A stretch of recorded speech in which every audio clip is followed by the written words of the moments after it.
What's up, YouTube? I'm your host Infinite, and we have returned with some more Pokemon Scarlet and Violet Wi-Fi battles. As you can see here, we have a brand new team that we're trying out. We have two Paradox Pokemon along with Revavroom, Poltegeist, Sylveon, and Braviary. My opponent Bear is bringing a really cool team. He has a Paradox Pokemon as well and some really cool looking stuff that I've used before. Armarouge, Kilowattrel. I'm not sure if that's Iron Jugulus or Hydreigon, but I think it's Hydreigon. If you guys like me to go over EVs and moves and abilities, items and stuff like that before I battle with a new team, just let me know down in the comments below and I'll happily do that. But without further ado, we're going to hop right into the battle with Bear. Bear decides to lead off with Kilowattrel, and I led off with Braviary. He for sure outled me. I thought he was going to lead Great Tusk. Wanted a U-turn out. But now I will just hard switch into my special defensive Pokemon Sylveon here, because I for sure got outled. So out comes Sylveon. We'll go for a Tailwind. He had a free turn there. As wind power comes through, which means that his next electric attack will do bigger damage than normal. As here it comes, he goes right for the Thunderbolt. That does do a good amount. Gets the paralysis. That's a little unfortunate. Can we break through? We do. We do break through. We get the yawn off. I wanted to put this thing to sleep here. And now I'm expecting a switch, so this should be a good time to get dual screens up. No switch. That Thunderbolt doesn't do as much because the first one was wind power. As we get the light screen up and our opponent decides he's just going to let that thing slump. It's totally fine. I'm going to try to break through and go for a Reflect. Try to take advantage of these sleep turns. So there's the first turn of sleep. Can we break through? We do. Get the Reflect off. Okay, so now we have a sleeping Kilowattrel along with screens. And I think it's the perfect time to switch. Sylveon is paralyzed. Might not break through. I think Roaring Moon here is a good switch. We resist electric types. So let's swap into the Paradox Salamence here and try to get some Dragon Dances up behind screens. Let's try this thing out.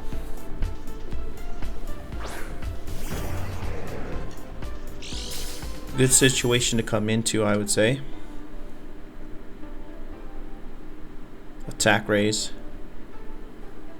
Opponent does wake up. Tailwind.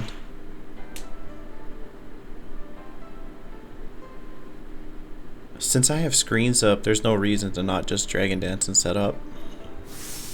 Hair Cutter. That doesn't do much at all.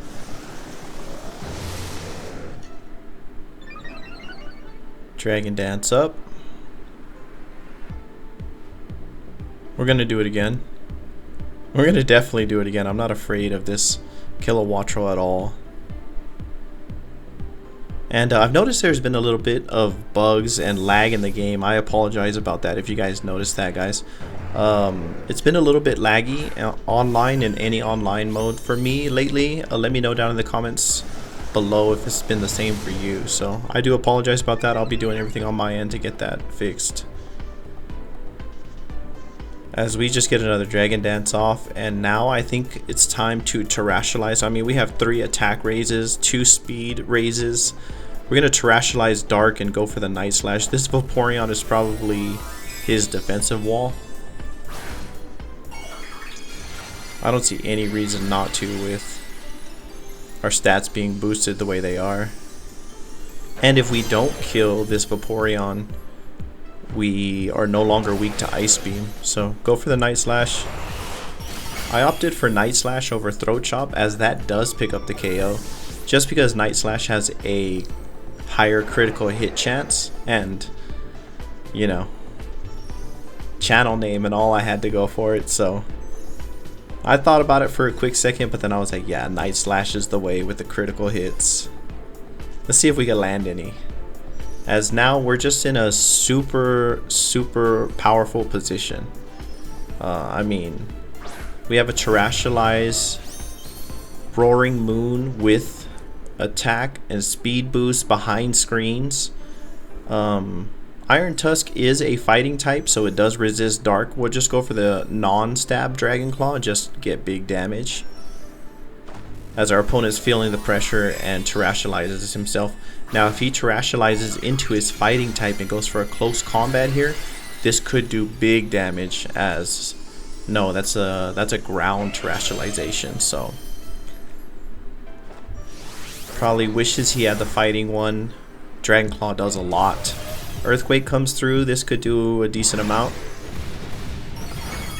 As it does about a little over half, I would say. But now that this thing is no longer a fighting type, we could go for our stab Night Slash.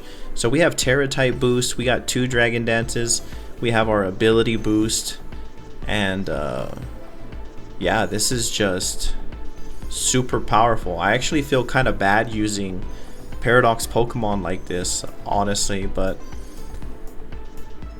sometimes you got to come in there with really good stuff, and potentially you could also run into some of the same. As he goes into King's Gambit, it's the Bisharp evolution. I think it's King's Gambit. My apologies if I got that wrong. I don't know all the names yet. As a resisted Night Slash does over half.